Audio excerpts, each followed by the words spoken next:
Mobile ফোনে screenshot দেওয়া নিয়ে আমরা কিন্তু এতদিন অনেকেই কিন্তু ভুল কাজ করে আসছি। আর এই ভুল কাজটা হলো আমাদের মোবাইল ফোনে যখন আমরা স্ক্রিনশট দেই, তখন আমরা কি করি, এই যে ভলিউম বাটন এবং এই যে পাওয়ার বাটন ২ টাকে এভাবে চেপে ধরে তারপরে কিন্তু একটা স্ক্রিনশট দিয়ে থাকি। আর অনেকের ফোনে কিন্তু এভাবে ৩ আঙ্গুল দিয়ে টান দিলে কিন্তু স্ক্রিনশট হয়ে যায়। কিন্তু সবার ফোনে কিন্তু এটা হয় না।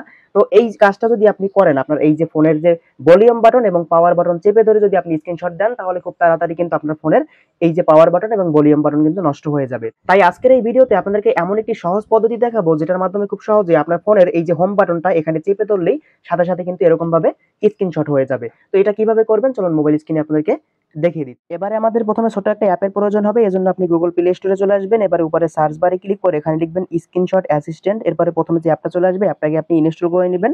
ইনস্টল করার পরে আপনি অ্যাপটাকে ওপেন করে দিবেন।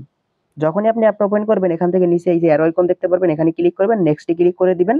এবারে এখানে দেখুন লেখা আছে অ্যাসিস্ট অ্যাপ প্রিফারেন্স, আপনি এই অপশনটির উপর একটা ক্লিক করে দিন। এবারে দেখতে পারবেন এরকম চলে আসবে। এবারে দেখতে পাচ্ছেন এই যে ডিফল্ট ডিজিটাল অ্যাসিস্ট্যান্ট অ্যাপ, এই যে প্রথম অপশনটা গুগল, এখানে ক্লিক করে দিবেন। নিচ থেকে এই যে স্ক্রিনশট অ্যাসিস্ট্যান্ট এটাকে সিলেক্ট করে ওকে ক্লিক করে দিবেন। এবারে ব্যাক করবেন, ব্যাক করার পরে আবারও ব্যাক বাটনে ক্লিক করবেন। এবার নিচে ডান লেখা আছে, ডানে ক্লিক করে দিবেন। আমাদের কাজ শেষ। এবারে আমরা কিন্তু পাওয়ার বাটন এবং ভলিউম বাটন ছাড়াই আমরা নিচে দেখুন এই যে আমাদের হোম বাটন যেটা রয়েছে, এটার উপরে যদি চেপে ধরি তাহলে দেখতে পারবেন এই যে অটোমেটিক কিন্তু স্ক্রিনশট হয়ে গেছে। নিচ থেকে আমরা এই যে সেভ আইকন রয়েছে, এখানে ক্লিক করলে এটা কিন্তু আমাদের ফোনে সেভ হয়ে যাবে। অথবা চাইলে আপনি নিচ থেকে যে ক্রপ আইকনে ক্লিক করবেন। এবারে আপনি চাইলে নির্দিষ্ট একটা অংশ আপনি এখান থেকে ছোট বড় করে যতটুকু দরকার অতটুকু কিন্তু আপনি স্ক্রিনশট নিতে পারেন।